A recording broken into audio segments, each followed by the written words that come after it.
स्वागत है आपका द रेडियंस सब यूट्यूब चैनल में। आज हम बात करेंगे रोमांटिसिज्म की। आज जिस बुक से हम डिस्कस करने जा रहे हैं वो J.A. कटन की लिटरेरी टर्म्स वाली बुक है। ठीक है, रोमांटिसिज्म।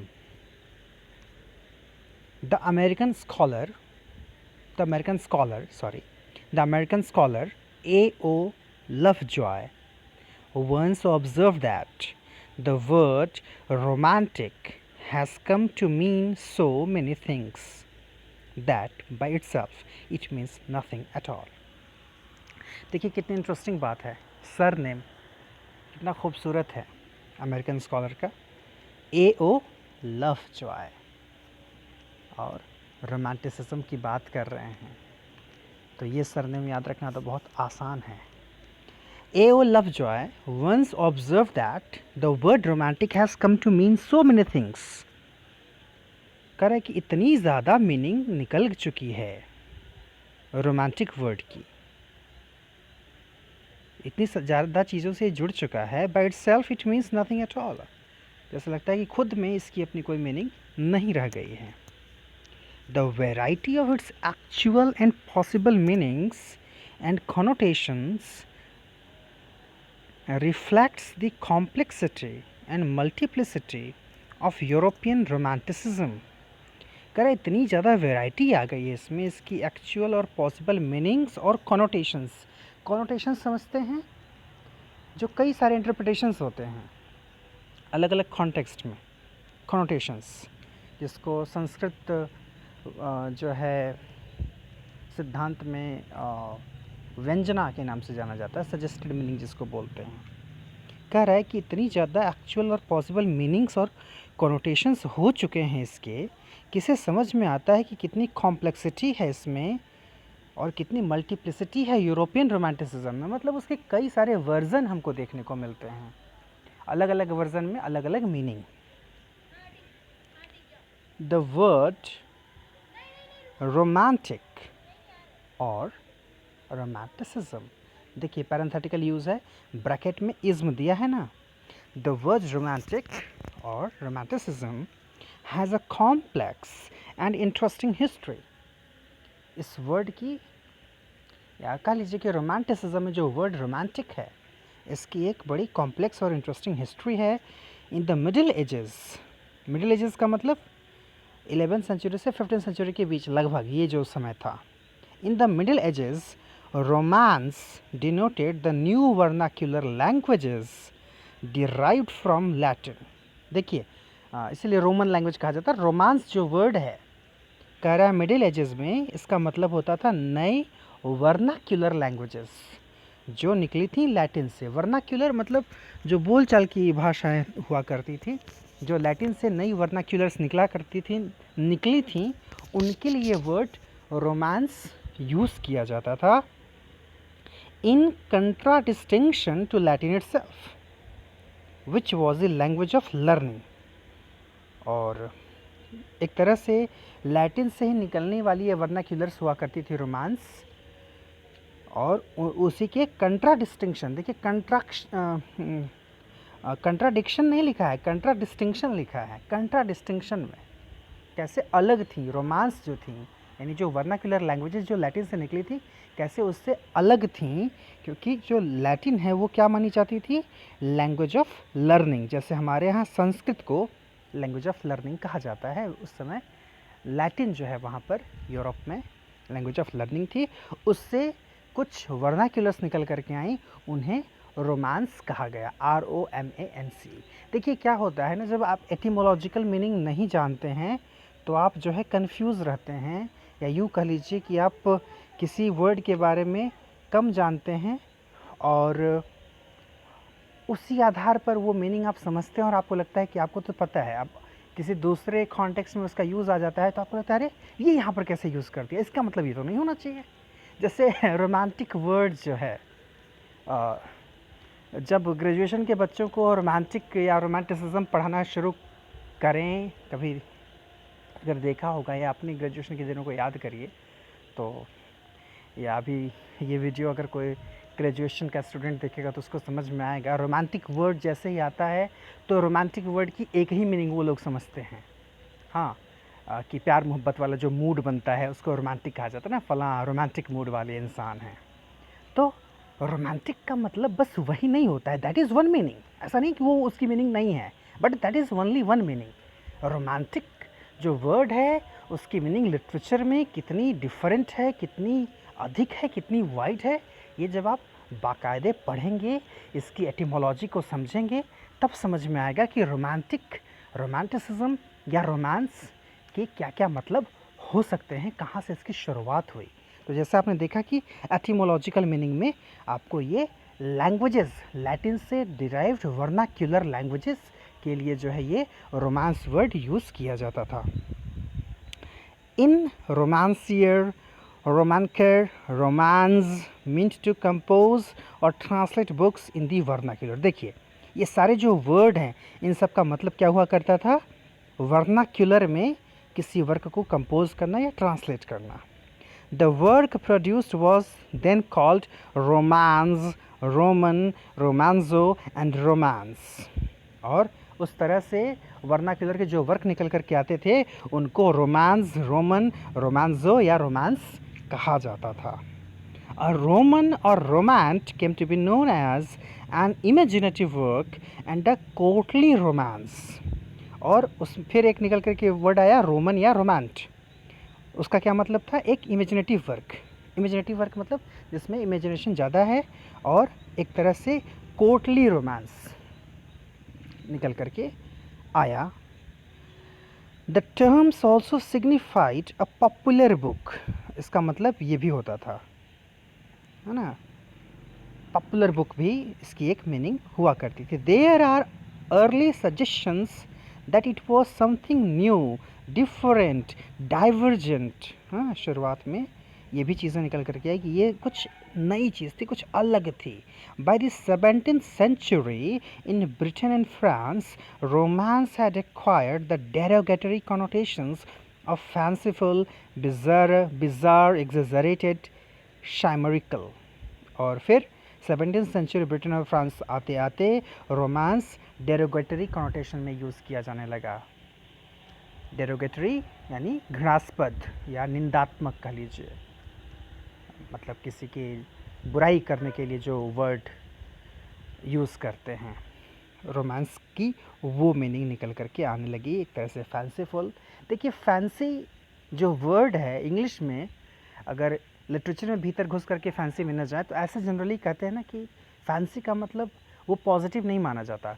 बेतुकी बातें, बिना मतलब की बातें जो दिमाग में चलती रहती हैं उनको फैंसी कहा जाता है। तो उस कॉन्टेक्स्ट में यहाँ पर ये यूज़ किया गया है।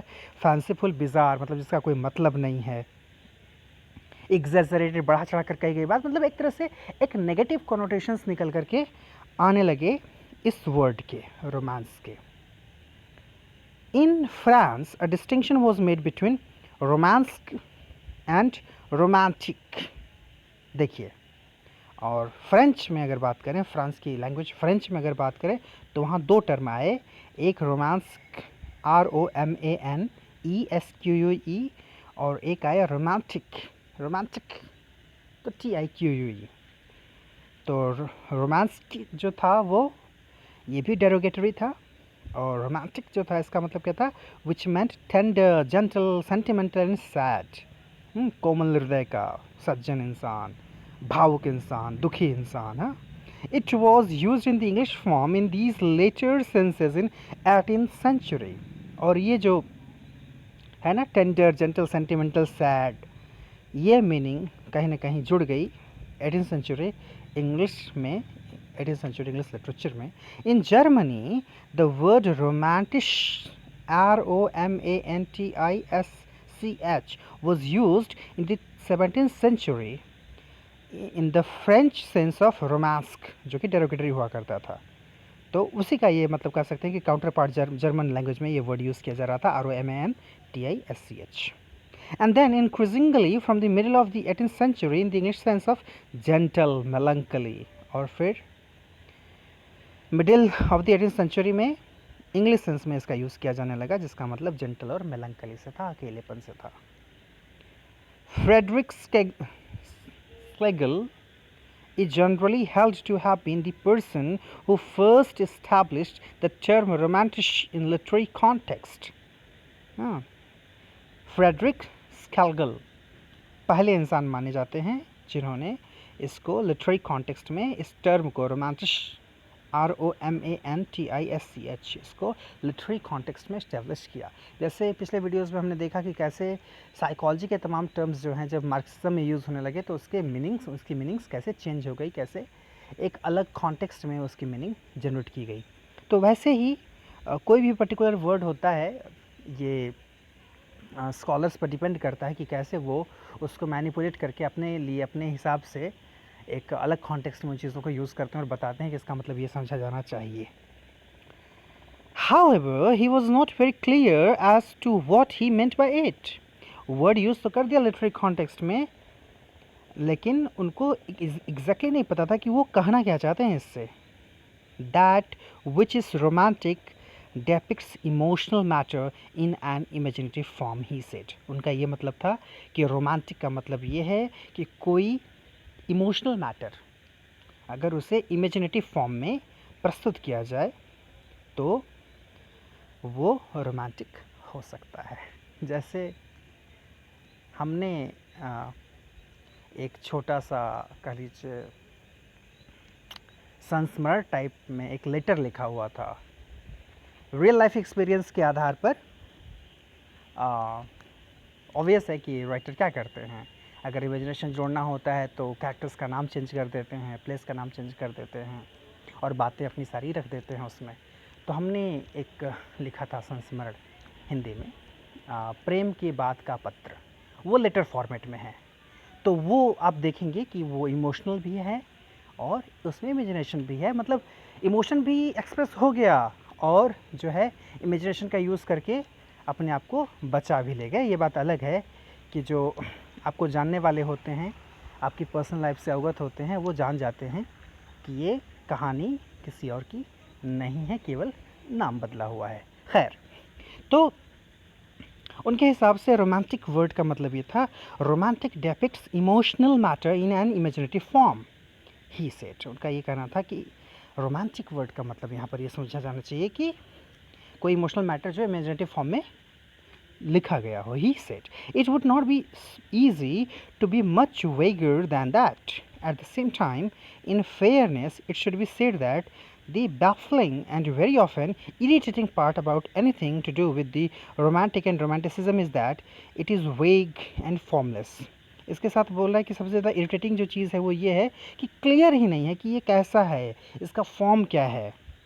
Schlegel also equated romantic with Christian. लीजिए, स्केल्गल ने जो है या शागल जो भी कहिए, उन्होंने रोमांटिक वर्ड को क्रिश्चियन से इक्वेट कर दिया, मतलब बराबरी में लाकर खड़ा कर दिया दोनों को। His brother August implied that romantic literature is in contrast to the that of classicism, thus producing the famous antinomy.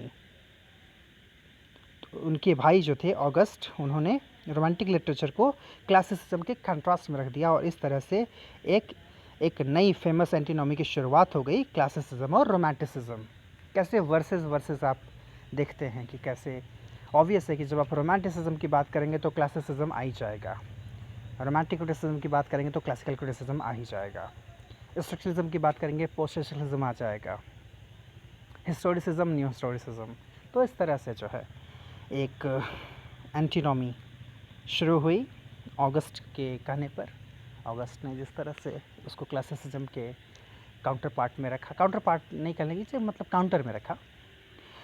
Madam D style, देखिए फ्रेंच वर्ड है मैडम का, madam. Madame de Staël knew the Schlegels and she appears to have been responsible for popularizing the term romantic, TIQUE। तो madam D style जानती थी स्केल्गल्स, स्केल्गल्स का मतलब दोनों भाई, ऑगस्ट और एक जो ये थे, क्या नाम था इनका, फ्रेडरिक स्केल्गल। उन्होंने क्या किया, जानती थी, इससे अवगत थी वो, तो उन्होंने इस टर्म रोमांटिक को लिटरेरी कॉन्टेक्स्ट में फ्रांस में पॉपुलराइज किया। मदाम डी स्टाइल ने she made a distinction between the literature of the north end of the south. उन्होंने नॉर्थ और साउथ के लिटरेचर को जो है उसका डिस्टिंक्शन क्लियर किया। The northern was medieval, Christian and romantic, the southern classical and pagan. और उसको इन दोनों के डिफरेंस को क्लियर करने के लिए उन्होंने इन टर्म्स का यूज़ किया। जो नॉर्दर्न लिटरेचर था फ्रांस में वो मेडिएवल, क्रिश्चियन और रोमांटिक फर्वर का था, और जो सदर्न था वो क्लासिकल और पैगन था।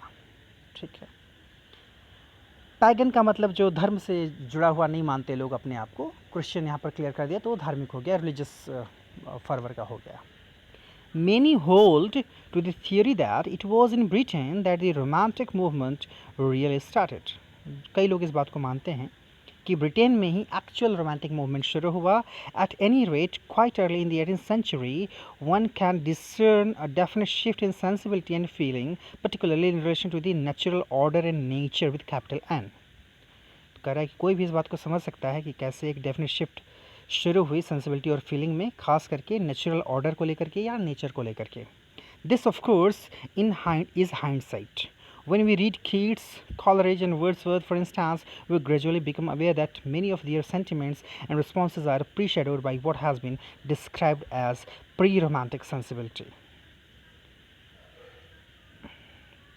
पहले कीट्स, कॉलरिज और वर्ड्सवर्थ को पढ़ेंगे तो देखेंगे कि उनके पहले भी चीज़ें हमको वो दिखाई देती हैं जिसको हम प्री रोमांटिक सेंसिबिलिटी कहते हैं। देखिए, कोई भी नई सोच एक जो शुरू होती है जिसको हम एक नई सोच का नाम देते हैं, तो ऐसा नहीं है कि वो नई सोच अचानक से डेवलप हो जाती है। It takes time.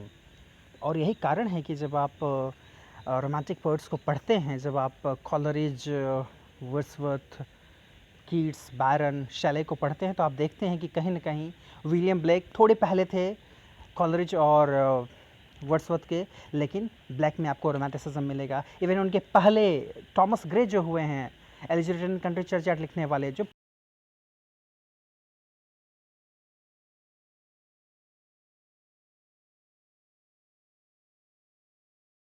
प्री रोमांट होती है, तो वो आपको समझ में आएगा जब आप रोमांटिसिज्म को समझ जाएंगे।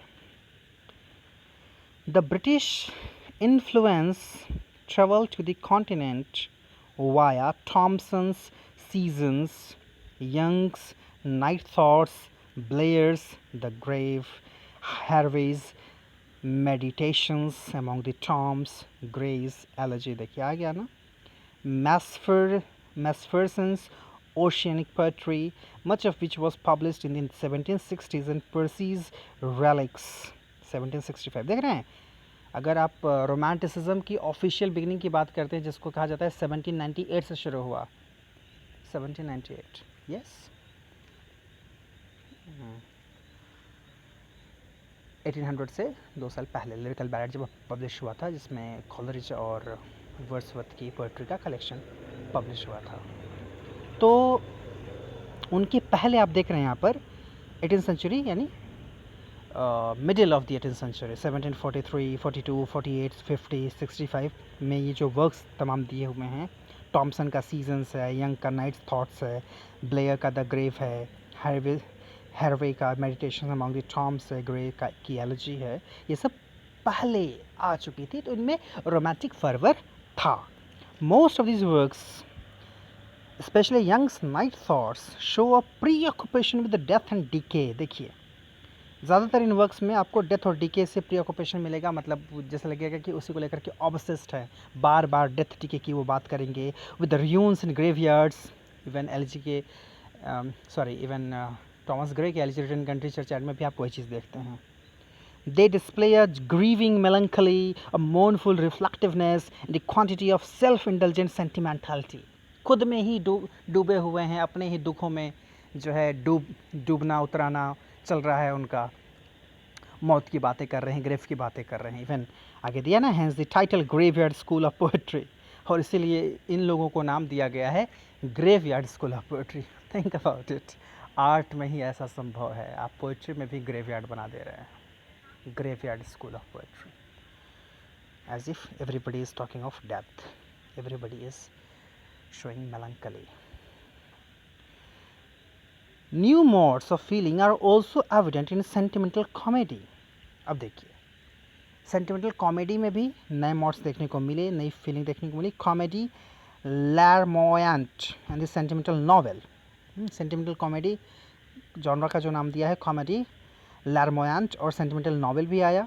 The novel is particularly important in tracing the history of romanticism, और रोमांटिसिज्म की हिस्ट्री अगर समझनी है तो उसमें नॉवेल की इंपॉर्टेंस को भी समझना पड़ेगा। स्पेशली द फॉलोइंग वर्क्स, क्या है, कैसे इसमें रोमांटिसिज्म आया, देखिए। रिचर्डसन्स पामेला, कहीं ना कहीं जो बिगनिंग हुई थी नॉवेल की, Richardson's Pamela, Clarissa Harlowe and Sir Charles Grandison, ये सब जो है वर्क है रिचर्डसन का, हाँ सैमुअल रिचर्डसन का। गोल्डस्मिथ का the vicar of Wakefield, Sterne का सेंटिमेंटल जर्नी, हेनरी मैगजिन्स का the man of feeling, Henry Brooke का जूलियट ग्रैनविल और the history of the human heart. देख रहे हैं क्या तारीख है इसकी, 1740, 47, 54, 66, 68, 77, 71।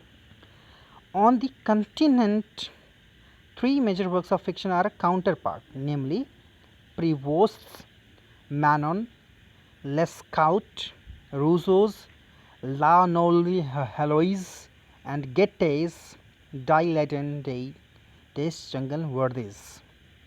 ये तीन अलग अलग राइटर्स के जो वर्क है कह रहा है कि ये काउंटर पार्ट के रूप में खड़े होते हैं, काफ़ी फेमस है। इसमें one should add the Gothic novel and the considerable revival of Shakespeare's plays round about the middle of the 18th century also contributed to the movement subsequently known as romantic. तो novel ही नहीं, even Shakespeare के जो work हैं जिसको फिर से उसका रिवाइवल किया गया, अलग ढंग से प्रस्तुत किया गया उसको, उसका भी एक बड़ा कंट्रीब्यूशन है रोमांटिक फर्वर को लाने में। ठीक है, अगर कुछ एस्पेक्ट्स की बात करें, other aspects of romanticism in the 18th century are an increasing interest in nature and in the natural, primitive and uncivilized way of life। क्या है रोमांटिसिज्म का aspect? Nature with capital N, उसमें interest, natural में, primitive का मतलब जो बहुत पुराने समय से चला आ रहा है, और अनसिविलाइज्ड वे ऑफ लाइफ, जंगली तरीके से जो रहन सहन है उसमें लोगों का इंटरेस्ट, पहला पॉइंट। दूसरा है growing interest in scenery, specially it's more untamed and disorderly manifestations. वो सीनरी जो कि जिसको सिविलाइज करने की कोशिश नहीं की गई है, जिस पर कोई ठप्पा नहीं लगा हुआ है, जो डिसऑर्गेनाइज्ड वे में है, जो डिसऑर्डर में है, उन सारी चीज़ों पर फोकस, उनको सेंटर में रखना। तीसरा है an association of human moods with the moods of nature, इंसानी मूड का नेचर के मूड के साथ जो तादाद में है, उसका जो एसोसिएशन है वो, and this subjective feeling for it and interpretation of it. एक पर्टिकुलर चीज़ को देख करके क्या फीलिंग एक इंसान के मन में आ रही है, किसी चीटी को वर्क करते देख करके क्या है, एक फूल के खिलने झड़ जाने से क्या असर पड़ता है, तमाम चीज़ें जो भी नेचर में हो रही हैं उसको देख करके एक सब्जेक्टिव इम्पैक्ट क्या पड़ रहा है, एक रिजल्ट निकल करके क्या आ रहा है, उन तरह की चीज़ों की बात करना, अपने हिसाब से उसका इंटरप्रिटेशन करना, ये सब कॉमन था। फिर है D, a considerable emphasis on natural religion पर फोकस करना, इम्फेसिस डालना, जोर डालना। फिर है emphasis on the need for spontaneity in thought and action in the expression of thought. वही अगर आप बात करें वर्ड्सवर्थ की डेफिनेशन की, जो पोएट्री की डेफिनेशन देते हैं, poetry is an powerful overflow of spontaneous overflow of powerful feeling. तो इस तरह की चीज़ें, स्पॉन्टेनिटी एक्सप्रेशन ऑफ थॉट को ज़्यादा वैल्यू देना, increasing importance attach to natural genius and power of imagination. और यही कारण है कि जब आप रोमांटिक क्रिटिसिज्म पढ़ेंगे तो उसमें जब आप पढ़ेंगे वर्ड्सवर्थ को, वो भी इमेजिनेशन की बात करते हैं, आप पढ़ेंगे कॉलरिज को, वो भी इमेजिनेशन में फैंसी से कैसे उसको कंट्रास्ट करते हैं, फिर इमेजिनेशन में प्राइमरी इमेजिनेशन है, सेकेंडरी इमेजिनेशन, इन चीज़ों की बात वो करते हैं। फिर है टेंडेंसी टू एग्जैल्ट द इंडिविजुअल को इंपॉर्टेंस देना, and his needs and emphasis on the need for a freer and more personal expression, more personal. जैसे कुछ राइटर होते हैं वो कहते हैं कि नहीं, पर्सनल चीज़ें नहीं आनी चाहिए। जैसे आप बाद में पढ़ेंगे एलियट को, तो एलियट थियरी ऑफ इम्पर्सनैलिटी में कहते हैं कि हमको कैसे एस्केप कर जाना चाहिए, पर्सनालिटी का एक्सप्रेशन नहीं होना चाहिए। लेकिन रोमांटिसिज्म में ऐसा नहीं था, लोगों का मानना था कि ज़्यादा से ज़्यादा जो है पर्सनल एक्सप्रेशन निकल करके आनी चाहिए। और the cult of the noble savage, think about it, एक नया कल्ट शुरू करना नोबल सैवेज के रूप में, मतलब कहीं ना कहीं नेचर से एक अलग तरह का जुड़ाव, एक अलग पर्सनालिटी निकल करके आए, एक अलग लिटरेचर निकल करके आए। ये सारी चीज़ें उसमें थी। रूसो वगैरह की बात हम लोग अगले वीडियो में करेंगे। आज यहीं पर रुकते हैं, तब तक के लिए अपना ख्याल रखिए। धन्यवाद।